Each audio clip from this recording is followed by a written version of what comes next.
I might have to check it here in a minute because sometimes it just cuts off.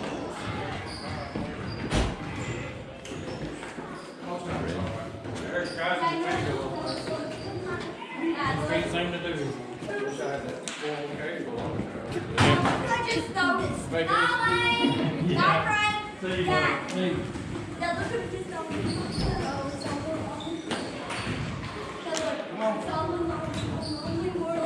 Hey, you two, here tonight with Aaron Harvey, our new co-host for the Emory River Hoops Show. About mid-season, some of these teams have played their Christmas tournaments, and everybody's going to wind down out of that and get into some district play. I've got some standings here. I'm going to run over them, and then me and Aaron will probably just talk a little bit about them. And I might try putting it in front of the camera to see if y'all can see it.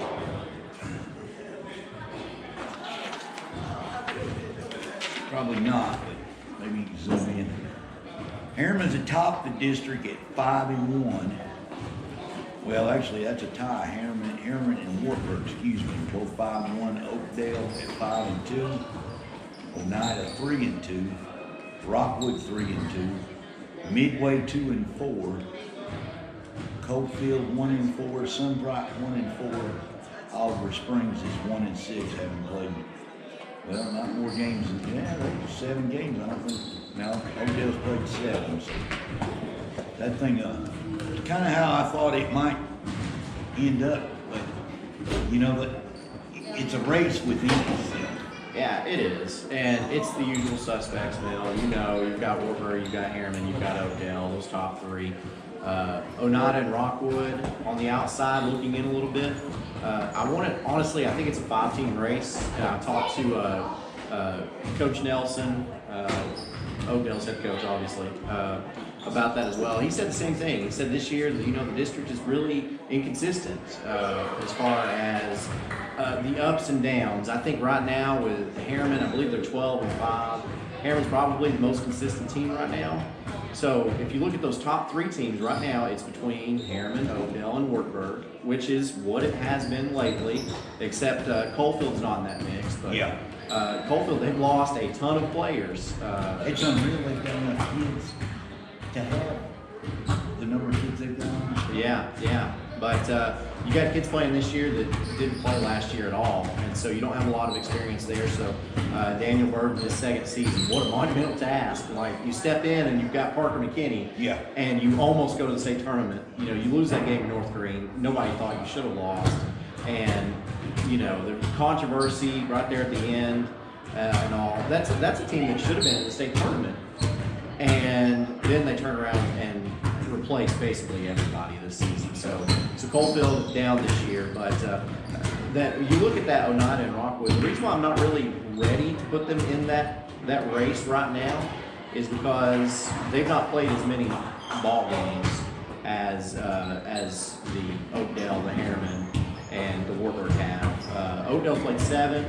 They're 5-2, and then Harriman and Wartburg are 6-1. The interesting thing about that top 3, though, Mel, is that Wartburg got beat by Harriman. Yeah. And Wartburg beat Oakdale, but Oakdale beat Harriman. Yeah. So you've got that little triangle there where you think the top 3 teams is pretty even. And I tell you what it reminds me of, 2005, the girls' race was between Coalfield, Wartburg, and Oneida. Well, it was, Wartburg had Coalfield's number, Coalfield had Oneida's number, and Oneida had Wartburg's number. And so really, how far those teams could go depended on who they played, because just sometimes basketball comes down to matchups, as you know. And so what ended up happening that year, 2005, I remember this, Wartburg won the district championship. In the region, they drew Oneida. Oneida beat them. And Coalfield and Oneida made it to the region championship, played each other. Coalfield won. Right. Got to host a sub-state game, and both Coalfield and Oneida went to the state tournament that year. So right now, that's kind of what we're looking at in this boys race, as you've got Harriman, which has really been a monkey on Wartburg's back. Yeah. and you've got Oakdale, which has really been a monkey on Harriman's back. And then you've got Oakdale and Wartburg, and that's always a fun matchup with Coach Nelson going up against his former coach Big and County rivalry for a mentor. lot of years, Yeah. and that makes it even more. So with the emergence of Oneida and Rockwood's tough. They Yeah. played Wartburg tough. They And played still Sherman got some tough. kids that have been in football. Yeah. I talked to Coach K the other night, and he didn't think they were in good shape. They had that game won. Yeah. Stuff. NACO it was. Right. I've got some footage of that we're going to try and roll up. But they just, down there at the end of the game, I guess if a football term, they might have been a little bit gassed. Yeah. And when you're tired, you make mental errors, and they made a few mental errors, and we slipped away from it. Well, one thing you know about a Rockwood coached basketball team, Coach K is going to have them playing fundamentally sound. They're going to slow the game down. They're going to try to play their tempo. They're going to play tough defense, and they're going to try to manage the game in their way. And when you're playing in a district like this, you've got Harriman, loves to run, always athletic. You've got Oakdale, loves to run, get the ball done. Or you got Wartburg, been doing it for years. Yeah. And so if Rockwood can control the tempo against Harriman, against Oakdale, or against Wartburg, they've got a chance to win any of those games. Oh, yeah. Well, we saw that last year in the region tournament up there at Roan State when Rockwood played Oakdale. Yeah. Almost knocked beat them. Oakdale out of that. And of course, Oakdale went to the state tournament last year, and that would have kept them from doing that. Yeah. And so that's the advantage that Rockwood has. You've got some continuity there. Those kids, they've seen that Rockwood basketball for years. They know what to expect when they get into that program. And so you can always expect that with Coach K's Tigers. Coach K is the senior citizen in the whole group. Yes, he is, yeah. Good. Joe's not right behind him, but he's been around longer than anybody. And Yeah. Travis has been around longer than a lot of them now, amazingly enough. As long as he is. Yeah, it's crazy to me. Of course, I graduated in 2007. Coach Lane, his first year at Wartburg was 2001. And to me, I'm looking back now, I'm turning 30 in 3 months, okay? So my 20s are gone. Gone. And it's hard to believe because it just seems like it was just a couple of years ago that, we were suiting up and playing basketball. And it wasn't at all. And to think that Coach Lane has been there for almost 20 years. He has almost been at Wartburg coaching for almost 20 years. It's just amazing to me because when I started playing for him, he was only in his third season at Wartburg. So, And then you talk about continuity. Well, I mean, they know what to expect. yeah, absolutely, yeah. Kids come out of the halls. Wartburg has had numbers Yeah. since he got there, because they're going to run, they're going to play, and a lot of years they've played 12 kids. Yeah, and I'll be honest with you, it's fun. It's a fun system to play with, and it's like when we were there. Okay, so Travis and I graduated together and all, and Coach Lane gave Travis, who's a smart guy, a friend of mine. I can totally believe that he's coaching now because he always had that mentality, that coaching mentality. He was smart, knew what he was seeing on the floor, and knew what to do.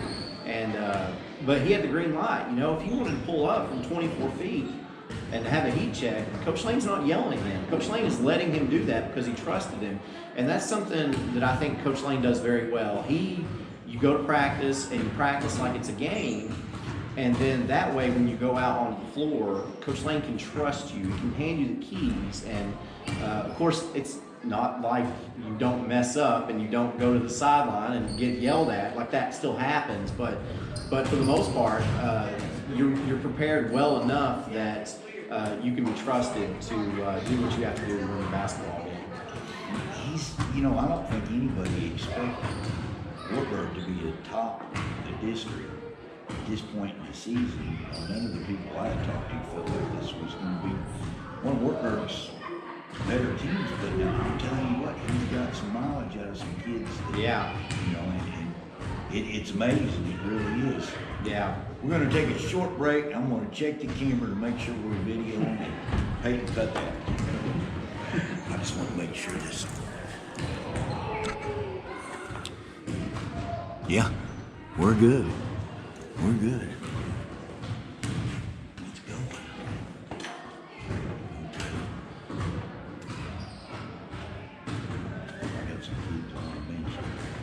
I've